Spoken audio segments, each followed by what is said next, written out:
Reborn to Love My Beast Husband Story King 2.0 CH45 बिना सोचे समझे उन्हें कुछ भी सुनाकर रुला दिया। अब आगे खुराना एंटरप्राइजेस। रात्रि बेचैनी से सरवाश को देखते हुए उसके जवाब का ही इंतजार कर रही थी। वही सरवाश उसे बिना भाव के देखे जा रहा था। लेकिन उसके बेजान सी आंखों में अभी भी नमी थी। सरवाश रात्रि को बिना कोई जवाब दिए उसके सामने अपने घुटनों के बल बैठकर उसके कमर पर अपने दोनों हाथ रखा, फिर उसके टमी पर अपने होंठ रखते हुए अपने आंखें कसके बंद कर लिया।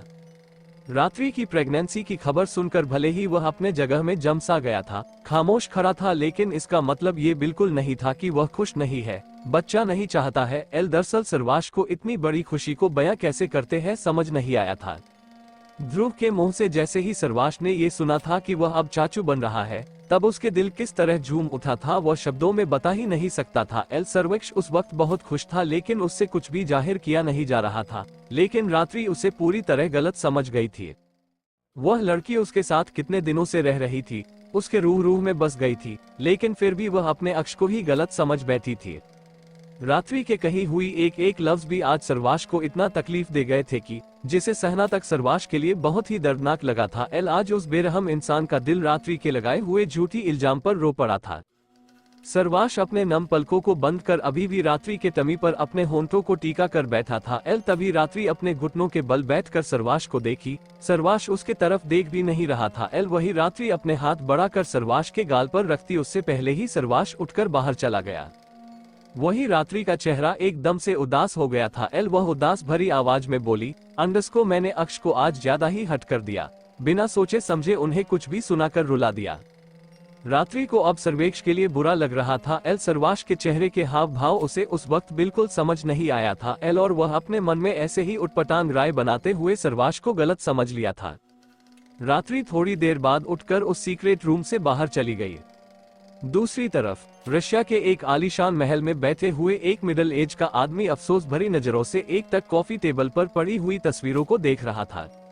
उसके सामने पड़ी उन तस्वीरों में एक लड़की की सिर्फ 5 साल तक के ही तस्वीरें थे। वह आदमी कभी एक एक कर उन तस्वीरों को देख रहा था। उसके चेहरे पर इस वक्त अजीब सा तड़प और बेचैनी नजर आ रहा था। उसे देख ऐसा लग रहा था कि वह जिस बच्ची की तस्वीरें देख रहा है वह उससे कहीं खोसी गई है।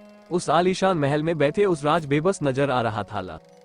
तभी वहां एक 25 साल का लड़का जिसका नाम एकांश था, वह उस आदमी से बोला, अंडस्को क्रियांश जादव इंडिया में है। एकांश की बात सुन वह आदमी उसे एक नजर देखा, फिर अपने बच्ची की तस्वीर उठाकर उससे पूछा, अंडस्को उसका कुछ पता चला? कहाँ है, कैसी है, किसके पास है, सही सलामत है, कुछ पता चला? उस आदमी की आवाज बेहद कर्कश था, लेकिन उतना ही बेचैनी और तड़प से भरा था। वही एकांश ने कहा, अंडस्को नहीं, लेकिन इतना पता चला कि उसके बारे में उस क्रियांश जादव को पता चला गया है। वह कहाँ है, कैसी है, किसके पास है, सब कुछ उसने पता लगा लिया है। एकांश की बात सुनते ही वह आदमी डर और घबराहट से अपने बेटी की तस्वीर को देखने लगा। उसका डर और घबराहट क्रियांश जादव के खौफ के वजह नहीं, अपने नजरों से दूर रही बेटी को खोने का था। वह आदमी अपने जगह से उठते हुए एकांश से बोला, अंडस्को जेट रेडी करो अंश, मुझे अब उसे किसी भी हालत में अपने कैद में करना ही होगा। वह आदमी अपनी बेटी के सारे तस्वीरें उठाकर वहां से अपने रूम के तरफ चला गया। वही एकांश के चेहरे के हाव भाव बदल गए थे। वह जाते हुए उस आदमी को देख अपने मन में बोला, अंडस्को क्रियांश का तो सामना कर लेंगे अंकल, लेकिन उस बेरहम इंसान के दुनिया में कैसे कदम रखोगे? खून का प्यासा वह आदमी रिश्तों का मायने नहीं रखता होगा, कैसे सामना करेंगे आप उसका? एकांश थोड़ी देर अपने ही जगह में खड़ा कुछ सोचता रहा, फिर बाहर चला गया। इंडिया में खुराना एंटरप्राइजेस। सरवाश अपने चेहरे पर एकदम ब्लैंक एक्सप्रेशन लिए दूर तक अपने नजरें गड़ाए एकदम खामोश खड़ा था। और उसके आसपास इस वक्त सिगरेट का धुआं उड़ रहा था। वह सिगरेट का कश लेते हुए अपने आप को शांत करने की कोशिश कर रहा था। तभी उसे महसूस हुआ कि उसकी बीवी की कदम उसके तरफ बढ़ रहे हैं। सरवाश कस के अपने आंखें भींच कर सिगरेट को नीचे फेंका, फिर अपने शू के नीचे दबाकर उसे बुझा दिया। रात्रि अपने दोनों हाथों को आपस में ही उलझाकर अजीब तरह से रब करते हुए उसके करीब आ गई थी। उसे समझ नहीं आ रहा था कि सरवाश अब मनाए तो कैसे मनाए। सरवाश को रात्रि के तरफ पीट कर खड़ा था, लेकिन उस लड़की की कदमों की आहट उसे समझा दिया था कि वह उसके बेहद करीब ही आ खड़ी है। रात्रि धीरे से जाकर सरवाश के हाथ में अपना हाथ उलझाती कि तभी सरवाश अपने दोनों हाथ फोल्ड कर सामने देखने लगा। वही रात्रि का हाथ अब हवा में ही रह गया था। क्या होगा आगे इस कहानी में? कौन था वह आदमी?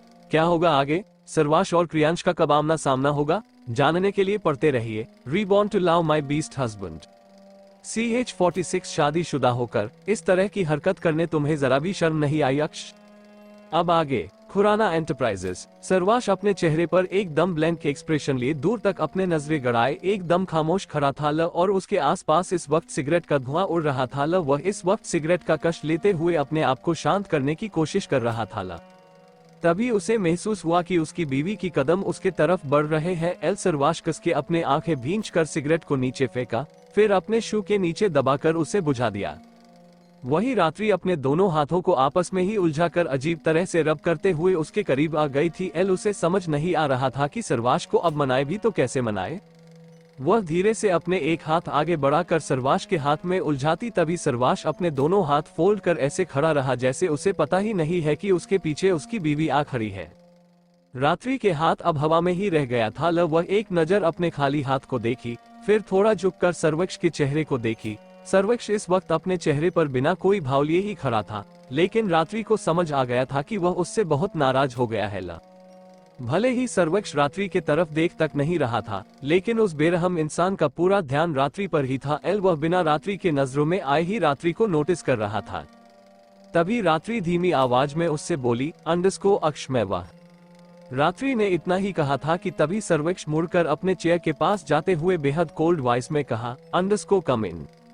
रात्रि हैरानी से सर्वक्ष को देख रही थी, क्योंकि उसे समझ नहीं आया था कि सर्वाश कम इन किसे कह रहा है, और कैबिन का डोर भी नॉक नहीं हुआ था। वह उसके पास जाकर उसे पूछती, तभी कैबिन का डोर खुल गया। रात्रि रुककर डोर की तरफ देखी तो अचानक से उसकी आंखें छोटी हो गई। कैबिन के अंदर इस वक्त सेजल आ रही थी। रात्रि फिर सर्वाश को हैरानी से मगर शक भरी नजरों से देखने लगी। सर्वाश को ये कैसे पता चला कि सेजल अंदर आ रही है, क्योंकि सेजल तो डोर नॉक ही नहीं किया था। कहीं ऐसा तो नहीं कि सर्वाश सेजल की दिल की बात जानने लगा है, उसके आसपास रहने का महसूस करने लगा है। वही केबिन के अंदर आई हुई सेजल की नजर सिर्फ सर्वक्ष पर टिकी थी। सर्वाश को देख उसके होठों पर प्यारी सी मुस्कान भी बिखरा हुआ था। वह सीधे सर्वक्ष के पास जाकर उसे एक फाइल पास करते हुए बोली, अंडस्को बॉस, मिस्टर शर्मा का नया प्रोजेक्ट है और पिछले कंस्ट्रक्शन बिल्डिंग का उन्होंने कंप्लीट डिटेल भी इसी फाइल में दिया है। सर्वक्ष अपने रिवॉल्विंग चेयर को इधर उधर घुमाते हुए सेजल को ही देख रहा था, लेकिन उसकी नजरें बार बार रात्रि पर भी टिक रही थी, क्योंकि वह लड़की सेजल को देख पूरी तरह चिड़ी हुई लग रही थी। वह खड़े खड़े गुस्से से कभी सर्वाश को घूर रही थी तो कभी सेजल को। वही सर्वाश को अच्छे से पता था कि रात्रि इतना गुस्से में क्यों आ गई है। रात्रि को सेजल बिल्कुल पसंद नहीं थी और वह सेजल को सर्वाश के आसपास देख ज्यादा ही इनसिक्योर फील भी करती थी। सर्वाश ने पहले ही रात्रि इग्नोर कर दिया था। वह उससे नजरें हटाकर सेजल के हाथ से फाइल लेकर पढ़ने लगा। वही सेजल को देखकर रात्रि के हाथों की आपस में ही मुट्ठी बन गई थी। वह गुस्से से जाकर सोफे पर बैठकर सेजल को घूरने लगी। सेजल की नजर तो अभी तक रात्रि पर गया ही नहीं था। वह एक तक बस सर्वाश को निहारने में ही बिजी थी। सेजल बिना अपने पलके झपकाए बस सर्वाश के हैंडसम सा चेहरा देख रही थी। वह फिर अपने मन में बोली, अंडस्को आज मन कर रहा है कि मैं इन्हें अपने दिल के हाल बता ही दूं। वैसे भी वह लड़की आज कहीं दिखी नहीं, उस लड़की की वजह से मैं इन्हें अपने दिल की बात बता ही नहीं पाती, आज बता देती हूँ।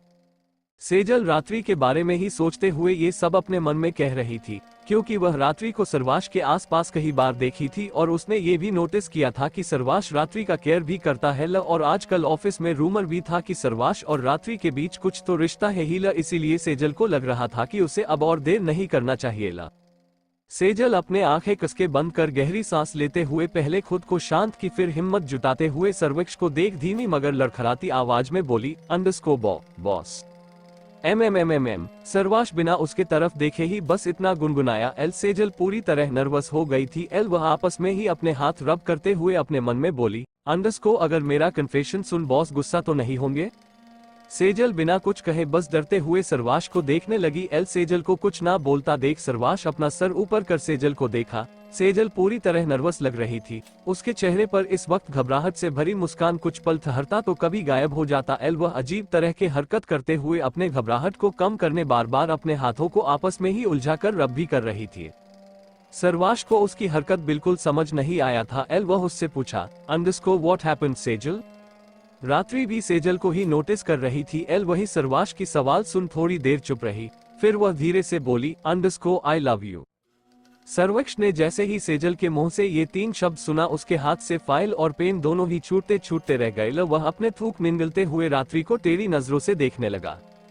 रात्रि तो अपने जगह में ही जम गई थी। वह सेजल को देख बहुत ही इनसिक्योर फील कर रही थी, लेकिन उस लड़की ने सर्वाश को आज वही कह दिया था जिसका डर रात्रि को था। रात्रि को अच्छे से याद था कि सेजल पिछले जन्म में सर्वेक्ष को दिलो जान से चाहती थी, लेकिन उस वक्त सर्वाश ने उससे यही कहा था कि वह रात्रि से प्यार करता है, उसे चाहता है।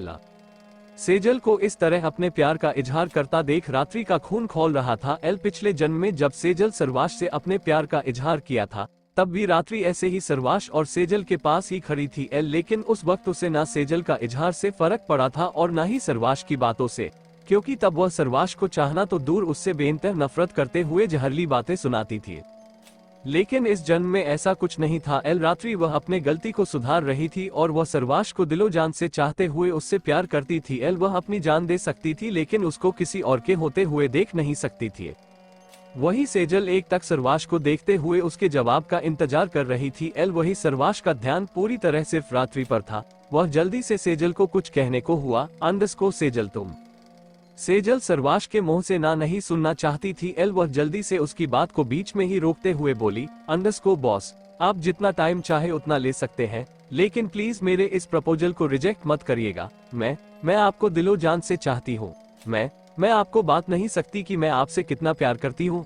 मैं तो आपकी वजह से ही इस ऑफिस में जॉब के लिए अप्लाई की थी। प्लीज मेरे दिल मत तोड़िएगा बॉस। सेजल की नजरों में रात्रि इस वक्त वहां इनविजिबल थी। सेजल सर्वाश में इतना खो गई थी कि उसे ख्याल ही नहीं रहता कि केबिन में सर्वाश की बीवी यानी कि रात्रि भी है और वह उसे ही बेहद गुस्से से खा जाने वाली नजरों से घूर रही है। लेकिन सर्वाश का ध्यान सिर्फ रात्रि पर था। वह बिना रात्रि के नजरों में आए ही रात्रि को देख रहा था। लेकिन रात्रि का गुस्सा देख अंदर ही अंदर वह भी डर रहा था। तभी रात्रि गुस्से से उठकर सेजल के पास आने को हुई। ये देख सर्वाश जल्दी से सेजल से कहा, ठीक है तुम जाओ।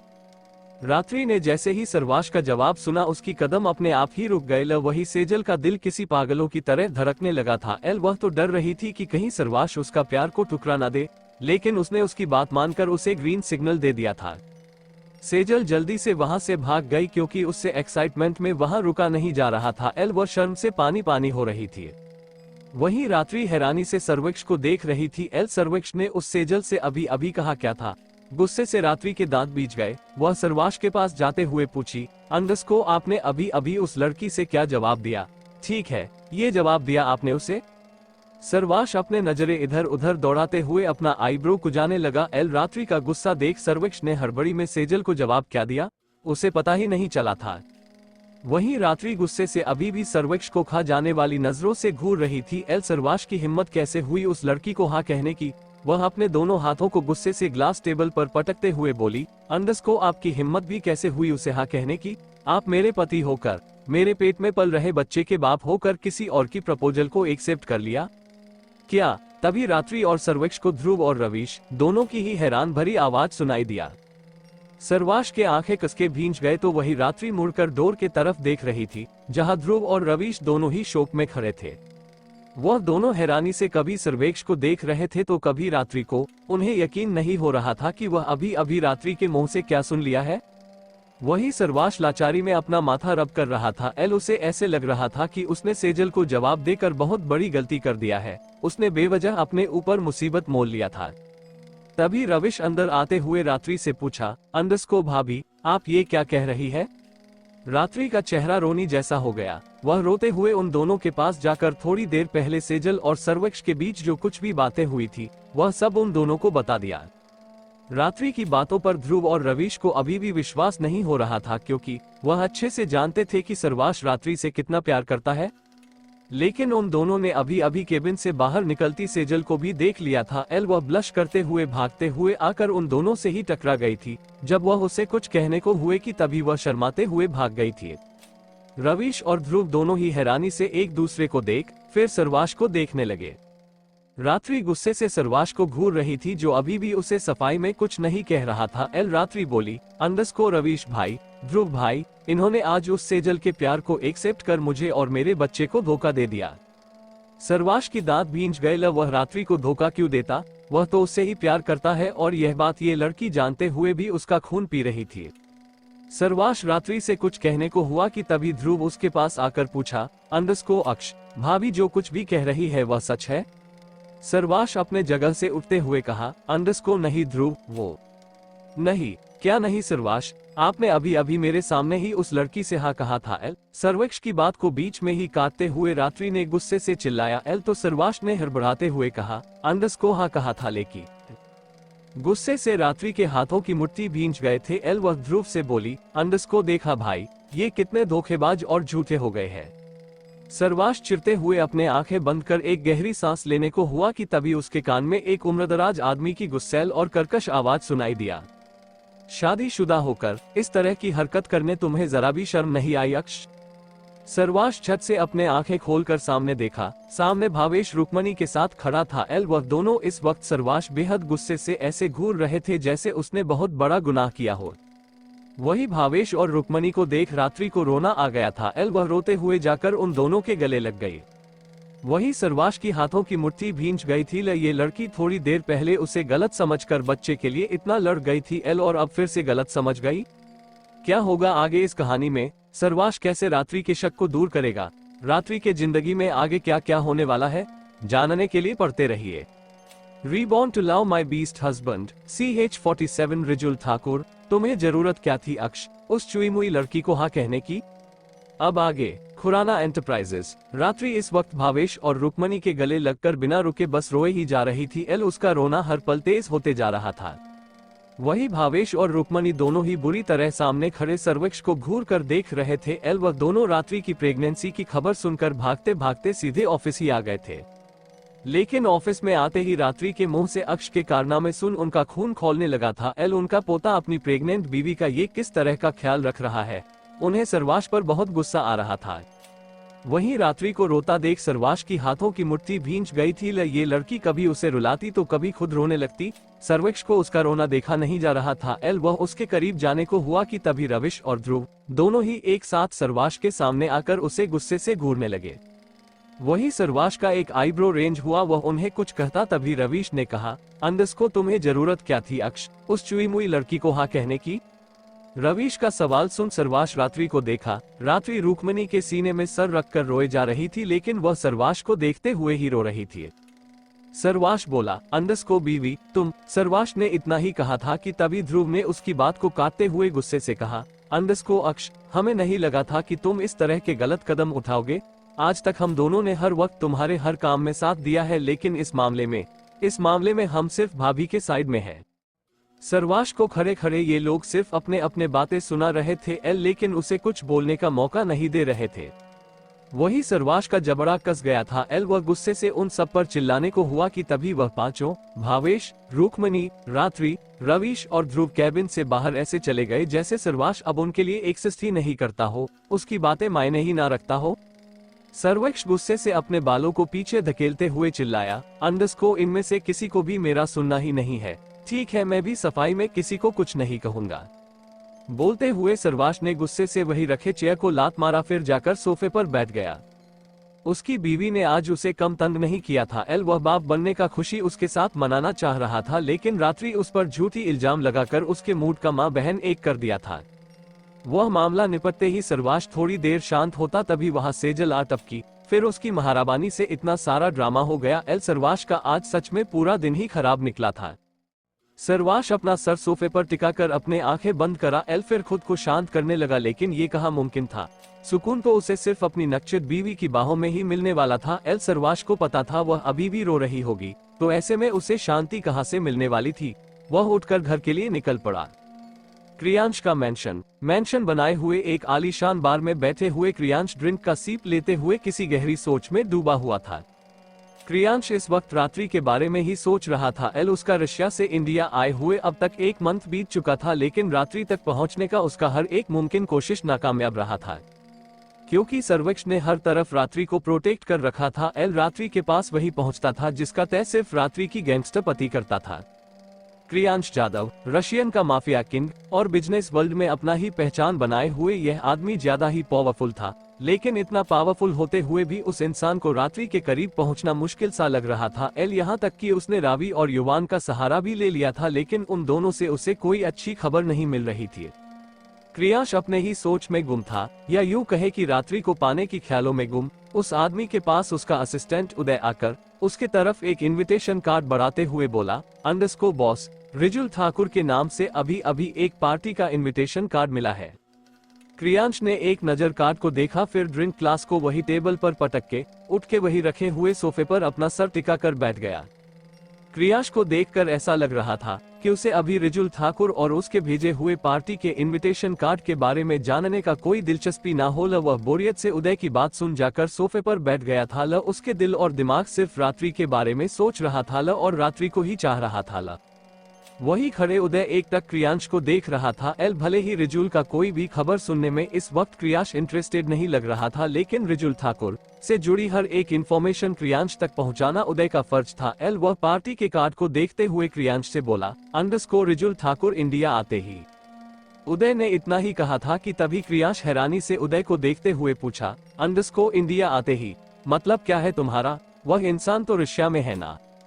उदय ने अपना सरनामे हिलाकर उसे जवाब में कहा, अंडरस्को रिजुल ठाकुर के इंडिया आए हुए बस 3 घंटे ही हुए हैं बॉस, और आते ही उसने एक ग्रैंड पार्टी ऑर्गेनाइज किया है। ये रहा पार्टी के कार्ड। बोलते हुए उदय ने पार्टी के कार्ड को क्रियांश के तरफ बढ़ाया। क्रियांश हैरानी से अभी भी उदय को ही देख रहा था।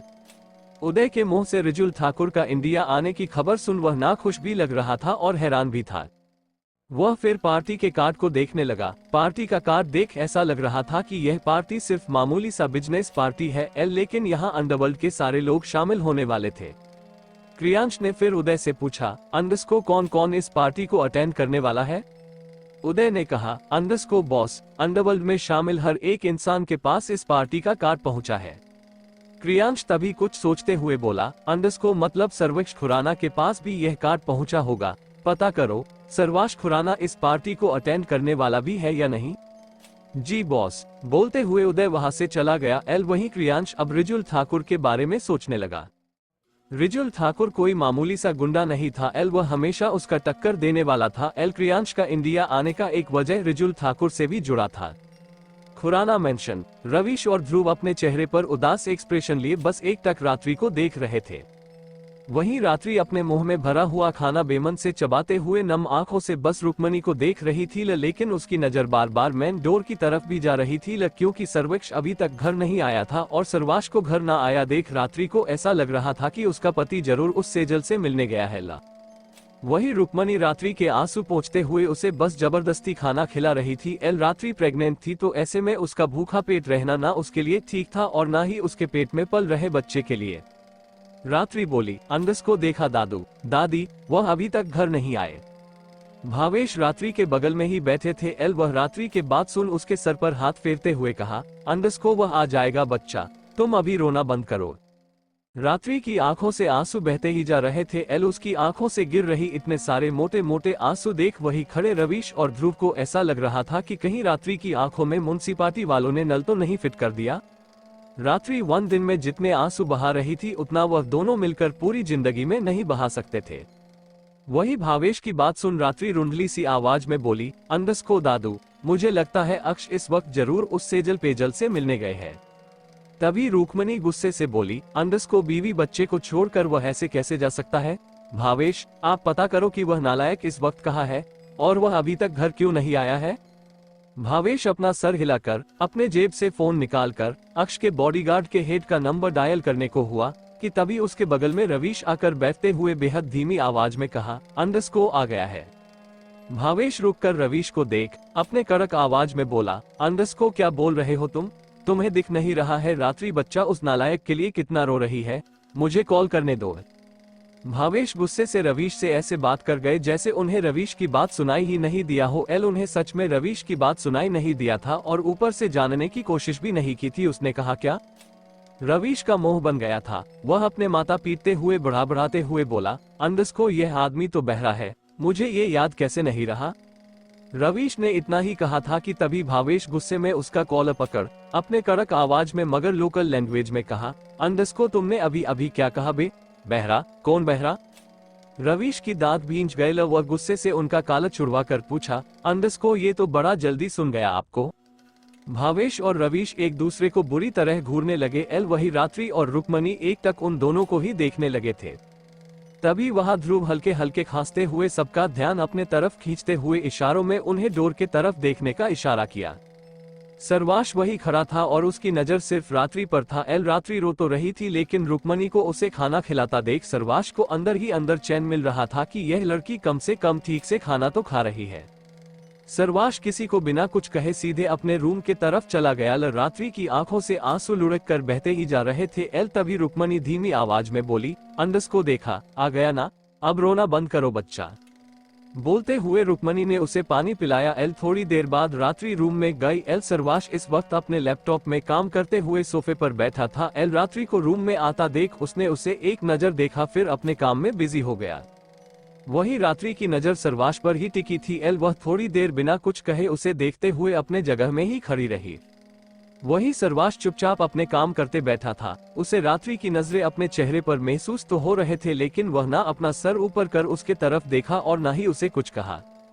वही रात्रि सीधे क्लोजेट रूम में चली गई। उसके जाते ही सर्वाश अपने आंखें कसके बंद कर एक गहरी सांस लेते हुए अपना सर सोफे पर टिका लिया। तभी उसे कुछ फटकने की आवाज सुनाई दिया तो वह झट से अपने आंखें खोलकर सामने देखा।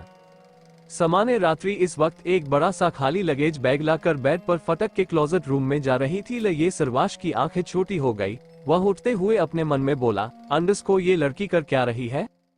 सर्वाश एक नजर लगेज बैग देखा, फिर क्लोजेट रूम में जाने को हुआ कि तभी रात्रि अपने ढेर सारे कपड़े लेकर आ रही थी। ये देख सर्वाश के आंखें छोटी हो गई। वह उससे सख्ती से पूछा, अंडस को ये तुम कर क्या रही हो बीवी। रात्रि अपने सारे कपड़े लगेज बैग में भरते हुए गुस्से से बोली, अंडस को आपको दिख नहीं रहा है सर्वाश। सर्वाश को उस पर बहुत गुस्सा आ रहा था, लेकिन वह अपने गुस्से को दबाते हुए रात्रि से धीरे से कहा, अंडस को तुम कहीं नहीं जा रही बीवी। रात्रि ने उसे कुछ नहीं कहा। वह उसे पूरी तरह इग्नोर कर क्लोजेट रूम में अपने और कपड़े लाने चली गई। सर्वाश की दांत भींच गए थे। वह गुस्से से बैग को नीचे फेंक कर क्लोजेट रूम में गया। रात्रि एक एक कर वार्डरोब में रखे हुए सारे कपड़े निकाल रही थी। तभी सर्वाश गुस्से से उसके बाजू पकड़कर अपने करीब खींचा, फिर गुस्से से वार्डरोब के डोर क्लोज किया।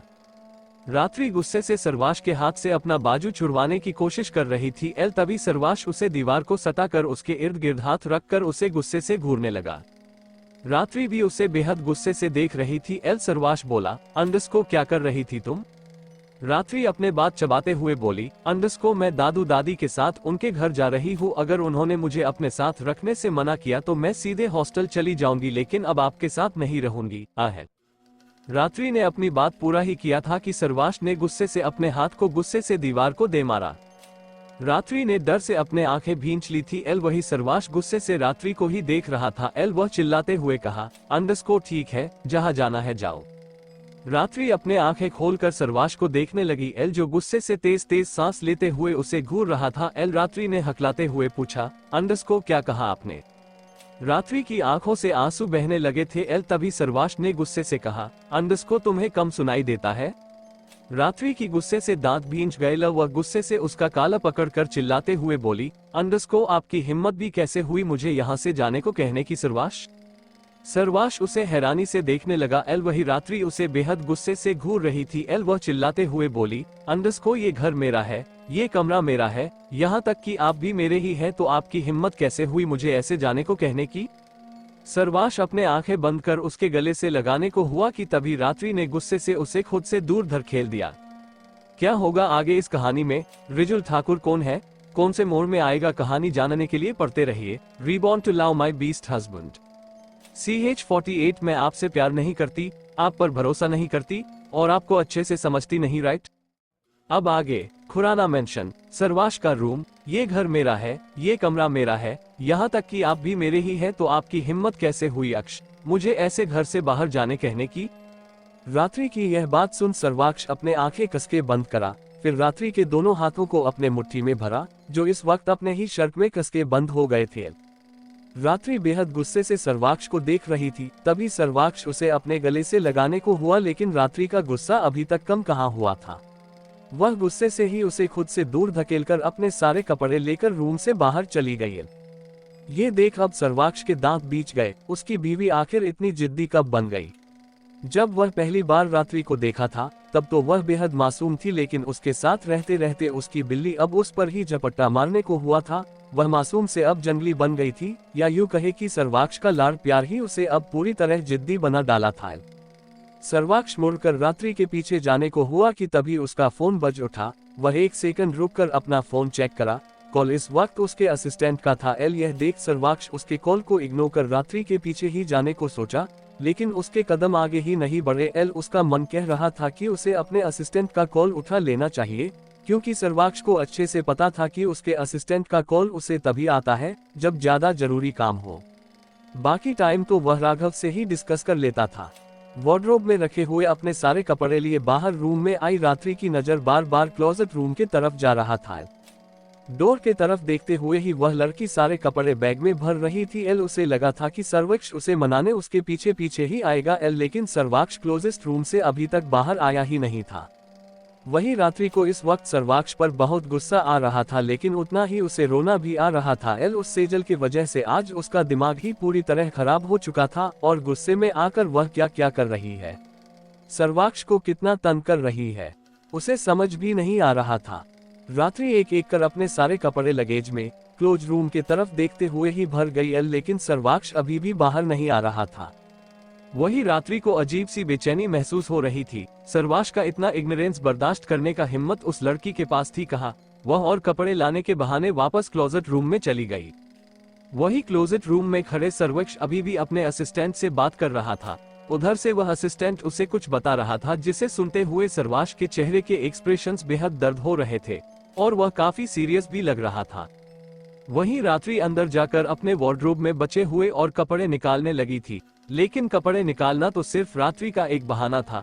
असल में तो वह सर्वाक्ष की बातें सुनना चाह रही थी, क्योंकि उसे शक हो रहा था कि कहीं सर्वाक्ष को सेजल ने तो कॉल नहीं की। सर्वाक्ष बस हम में जवाब देते हुए बात कर रहा था, जिस वजह से रात्रि को कुछ समझ ही नहीं आ रहा था। वही सर्वाक्ष की नजर भी रात्रि पर ही टिक गई थी। रात्रि का इस तरह मुरझा हुआ सा चेहरा उससे देखा ही नहीं जा रहा था। सर्वाक्ष जल्दी से कॉल काटकर रात्रि के करीब आया। रात्रि इस वक्त अपने कुछ जरूरी सामान ले रही थी। तभी सर्वाक्ष रात्रि के बाजू पकड़कर उसे अपनी तरफ घुमाता कि तभी एक बार फिर से उसका फोन बजने लगा। सर्वाक्ष का इस तरह बाजू पकड़ने से रात्रि उससे नाराजगी से अपना बाजू छुड़वाने को हुई थी, लेकिन तभी उसकी नजर सर्वाक्ष के फोन के स्क्रीन पर गई। बदकिस्मती से इस वक्त सर्वाक्ष को सेजल के नंबर से ही कॉल आ रहा था। सर्वेक्ष की भी नजर इस वक्त फोन की स्क्रीन पर ही टिक गई थी। वह फिर रात्रि को देख बोला, अंडरस्कोर बीवी, मैंने इसे क्वोट। सर्वाक्ष अपनी बात पूरा भी करता उससे पहले ही रात्रि उसे ताना मारते हुए बोली, अंडरस्कोर कॉल पिक कर लीजिए सर्वाक्ष, आपके हम जवाब बेचारी सेजल को कहाँ समझ आता होगा। आराम से बैठकर प्यार से सेजल को समझाते हुए बात करिए, मेरा क्या, मैं तो जा ही रही हूँ। रात्रि एक एक बात को भी चबाते में बोल रही थी। वह फिर गुस्से से बाहर जाने को हुई कि तभी सर्वाक्ष उसके बाजू को कसके पकड़कर उसे अपने आप से चिपकाया। फिर गुस्से से कॉल पिक कर बेहद सर्द आवाज में सेजल से कहा, underscore have you lost your mind miss Sejal Sharma, यह कोई वक्त है तुम्हारा इस तरह ऑफिस हाउर के बाद अपने बॉस को कॉल करने का? और वैसे भी तुम एक मामूली सी एम्प्लॉय हो, ऐसी क्या जरूरत पड़ गई तुम्हें इस तरह मुझे कॉल करने की। हाँ क्वोट। उधर से सेजल का मुंह खुला का खुला रह गया था। वह सर्वाक्ष का गुस्सैल आवाज सुन डर भी गई थी। वह धीमी आवाज में बोली, underscore I am sorry Sarvaksh ji, quote. Sejal के मुंह से सर्वाक्ष जी वर्ड सुनकर सर्वाक्ष के दांत बीच गए थे। वहीं सर्वाक्ष को चिपक कर खड़ी रात्रि बुरी तरह सर्वाक्ष को घूर रही थी। उधर से सेजल जो कुछ भी कह रही थी वह सब कुछ वह सुन रही थी, क्योंकि सर्वाक्ष ने स्पीकर ऑन किया था। सर्वाक्ष गुस्से से सेजल को जवाब में कहा, underscore call me boss, I am just your boss. अगर तुम्हारे दिल में मैं बॉस से भी ज्यादा हूँ तो वह तुम्हारी बेवकूफी है, क्योंकि मेरी शादी हो चुकी है, मैं किसी और का हूँ और एक बच्चे का बाप भी बनने वाला हूँ। क्या? उधर से हैरानी से सेजल ने पूछा तो सर्वाक्ष ने गुस्से से चिल्लाया, अंडरस्कोर क्या तुम्हें कम सुनाई देता है? मैंने कहा मैं शादीशुदा हूँ। अगर दोबारा अपना शक्ल और लव कन्फेशन लिए मेरे पास आई तो तुम्हारा हालत खराब कर दूंगा, माइंड इट। इतना बोलकर सर्वाक्ष ने कॉल काटा। फिर अपने असिस्टेंट को कॉल कर सख्ती से कहा, अंडरस्कोर मिस सेजल शर्मा को जॉब से फायर कर दो। सर्वाक्ष की बात सुन उधर से उसके असिस्टेंट ने कहा, अंडरस्कोर लेकिन बॉस मिस शर्मा तो contracted under quote. Do what I से डैम इट। और कल से वह मुझे ऑफिस में कहीं दिखना भी नहीं चाहिए। You get my point. Sarvaksh ने गुस्से से एक एक बात को भी चबाते हुए कहा। एल जिसे सुन उधर से सर्वाक्ष के असिस्टेंट ने हकलाते हुए कहा, अंडरस्को जी बॉस। क्वोट। सर्वाक्ष ने गुस्से से कॉल काटा, फिर रात्रि को खुद से अलग कर सकता आवाज में कहा, अंडरस्को मुझे लगा था तुम मुझसे प्यार करती हो, मुझ पर भरोसा करते हुए मुझे अच्छे से समझती हो, लेकिन तुम ना मुझसे प्यार करती हो और ना ही मुझे समझती हो। तुम्हें सिर्फ मुझे हट करना आता है रात्रि, और कुछ नहीं। सर्वाक्ष की यह बातें सुन रात्रि के आंखें एकदम से नम हो गए। वही सर्वाक्ष उसे ही नाराजगी भरी नजरों से देख रहा था। वह फिर बाहर जाने को हुआ कि तभी उसे रात्रि की रूंधली सी आवाज सुनाई दिया, आप भी अक्ष, आप भी सिर्फ मुझे हट करना जानते हैं। आप भी मुझे कहाँ समझते हैं अक्ष। आपको पता है मुझे आपके आसपास किसी भी लड़की बर्दाश्त नहीं है। ये बात जानते हुए भी अपने उस सेजल को हाँ में जवाब दिया। अगर मैं किसी लड़के से ऐसे ही हाँ में जवाब देती, उसकी प्रोपोजल को एक्सेप्ट करती, तो आप बर्दाश्त करते? नहीं ना, आप पहले उस लड़के का जान लेकर फिर मेरे जान के पीछे पड़ते। लेकिन यही सारे चीजें मैं करूँ तो मैं आपसे प्यार नहीं करती, आप पर भरोसा नहीं करती और आपको अच्छे से समझती नहीं, राइट। रात्रि की बातें सुन सर्वाक्ष मुड़कर रात्रि को देखा। रात्रि की बातें उसे हद से ज्यादा गुस्सा दिला रहे थे, लेकिन उतना ही वह बेचैन भी हो गया था। वही रात्रि रोते हुए ऐसे ही खड़ी थी। एल सर्वाक्ष उसके बेहद करीब जाकर गुस्से से उसके बाजू को कसके पकड़ा, फिर दीवार को सटाकर उसके होंठों को बेरहमी से अपने मुंह में भरकर किस करने लगा। दूसरी तरफ एक आलीशान विला के बार में बैठे हुए एक मिडिल एज के आदमी के पास एकांश आकर कहा, अंडरस्को पार्टी की पूरा इंतजाम हो रहा है अंकल। अंडरवर्ल्ड में शामिल हर एक इंसान तक इनविटेशन का कार्ड भी पहुंचा दिया है, लेकिन अभी तक उसका कुछ पता नहीं चल रहा है। एकांश की बात सुन वह आदमी जो रिजुल ठाकुर था, एल वह ड्रिंक का सीप लेते हुए थोड़ी देर खामोश रहा। फिर एकांश से कहा, अंडरस्को जरूर पता चलेगा एकांश, क्योंकि वह अमानत मेरी है। भले ही इस वक्त दूर है, लापता है, लेकिन वह अब मेरी कब्जे में होगी। हिफाजत करूंगा मैं उसका, बस एक बार पता चले कि वह किसकी दुनिया में है। क्वोट। रिजुल की बात सुन एकांश भी थोड़ी देर खामोश ही रहा, क्योंकि रिजुल की बात पर उसे जवाब क्या देना है उसे समझ नहीं आया था। एल वही रिजुल एक टक ड्रिंक करते हुए कुछ सोच रहा था। उसके दिमाग में क्रियांश भी घूम रहा था और अपनी खोए हुए इमनाद भी। पाइप।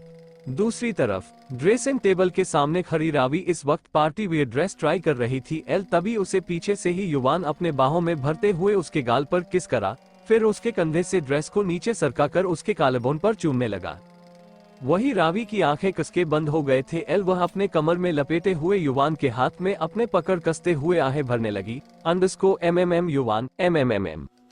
युवान उसके गर्दन में अपना चेहरा छुपाए किस करते हुए हल्के हल्के से अब काटने लगा। एल वही रावी करहाते हुए जल्दी से उसे खुद से अलग करते हुए बोली, अंडरस्को युवान तुम मुझे इस तरह काट क्यों रहे हो? कल शाम को पार्टी है और इस तरह तुम लव बाइट्स दोगे तो मैं इन्हें छुपाऊंगी कैसे? युवान की आईब्रोज आपस में ही जुड़ गए। वह ना समझी में रावी को देखते हुए पूछा, अंडरस्को पार्टी? रावी ड्रेसिंग टेबल पर पड़ी रिजुल ठाकुर के नाम से आए हुए इनविटेशन कार्ड को उठाकर युवान को देते हुए बोली, अंडरस्को क्रियांश ने कहा है कि हम दोनों को भी इस रिजुल ठाकुर के ऑर्गेनाइज किए हुए पार्टी को अटेंड करना है। युवान ने पार्टी के कार्ड को पढ़ा, फिर कुछ सोचते हुए कहा, अंडरस्को एमएमएम, इसका मतलब रात्रि भी कल पार्टी को अटेंड करने वाली है। रावी उसके बेहद करीब आकर उससे लिपटते हुए बोली, अंडरस्को इसीलिए तो हमें ये कार्ड मिला है, वरना इतनी बड़ी पार्टी अटेंड करने की हमारी औकात कहाँ है? रावी ने लास्ट लाइन थोड़ा उदासियत से कहा। वही युवान कार्ड को फेंक कर रावी के निचले होंठों को हल्के से अपने दांत के बीच दबाकर खींचा, फिर उसे अपने साथ बेड पर ले गिरते हुए कहा, अंडरस्को डोंट वरी बेब, बस एक बार उस रात्रि को अपने जाल में फंसने दो, उसके बाद हमारे लाइफ में पैसे ही पैसे होंगे। बोलते हुए युवान एक एक कर रावी की सारे कपड़े उतार रहा था। एल वही युवान की बात सुन रावी की चेहरे पर कुटिल मुस्कान बिखर गया था। एल वह कब से रात्रि को अपने जाल में फंसाने की कोशिश कर रही थी, लेकिन उस लड़की के साथ अचानक से क्या गड़बड़ हुआ ये रावी को पता नहीं चल रहा था। एल और रात्रि उससे दूरी बनाकर नफरत सी करने लगी थी। युवान और रावी दोनों के ही दिमाग में बस रात्रि ही घूम रही थी और वह दोनों रात्रि को हर हाल में बर्बाद कर खुद आबाद होना चाहते थे। खुराना मेंशन। सर्वाक्ष रात्रि को दीवार को सटाकर एक टक उसके होंठों पर गुस्से से टूट पड़ा था। एल वह इस वक्त फ्रस्ट्रेट होकर रात्रि के होंठों को बेरहमी से चबाते हुए कितना दर्द दे रहा था उसे होश ही नहीं था। वही रात्रि की आंखें दर्द से भींच गए थे एल और आंखों से उसके लगातार आंसू बहते ही रहे थे एल, क्योंकि सर्वाक्ष उसे किस कम सजा ज्यादा दे रहा था। रात्रि चुपचाप रोते हुए उसके दिए दर्द को सहते खड़ी थी। तभी उन दोनों को मीना की आवाज सुनाई दी। बॉस मिसी। सरवाश रुककर अपने आंखें खोला तो उसकी गुस्सैल नजर रात्रि की दर्द से भींच कर बंद हुए रात्रि की आंखों पर टिक गई। उसके मासूम चेहरे पर इतना दर्द देखकर सरवाश के होंठ रात्रि के होंठों को रिहा कर दिया। रात्रि धीरे से अपने आंखें खोलकर सरवाश को एक नजर देखी, फिर अपने आंसू पोंछते हुए अपना सर नीचे झुका ली। वह पूरा दिन उससे लड़ते लड़ते इतना थक गई थी कि अब उसमें उससे लड़ने की हिम्मत ही नहीं थी और वह इस वक्त यही चाहती थी कि सरवाश उसे अभी अपने बाहों में भर ले, लेकिन वह कह नहीं रही थी। सरवाश एक टक उसे ही देख रहा था। वह फिर रात्रि को अपने बाहों में खींचकर उसे गले से लग गया। रात्रि कब से उसकी आगोश में सिमटने के लिए तरस रही थी। वह जल्दी से उसके सीने में अपना चेहरा छुपाए रोते हुए उसे कसके गले लग गई। वही सरवाश का भी वही हाल था। वह भी तो कब से उसे अपने बाहों में भरने के लिए तरसते जा रहा था, लेकिन उसकी बीवी का गुस्सा शांत होने में आज ज्यादा ही वक्त लग गया था। क्या होगा आगे इस कहानी में, कौन सा मोड़ लेगा कहानी, जानने के लिए पढ़ते रहिए reborn to love my beast husband. Precap. Party hall में खड़े रात्रि की नजरें सरवाश को ढूंढ रहे थे कि तभी उसके सामने क्रियांश जादव आ खड़ा। क्रियांश को देख रात्रि की हाथों की मुट्ठी भींच गए थे। वही क्रियांश रात्रि की तरफ अपना हाथ बढ़ाते कहा, underscore can I dance with you miss beautiful. Quote. रात्रि उसे कुछ कहती तभी उन दोनों के बीच रिजुल ठाकुर आ खड़ा। कहाँ है सरवाश, कौन है रिजुल ठाकुर, और क्रियांश अपने मकसद में कामयाब होने आया है या हो रहा है कुछ ऐसा जिसका अंदाजा किसी को नहीं। क्या होगा आगे जानने के लिए पढ़ते रहिए reborn to love my beast husband. Story king channel PR।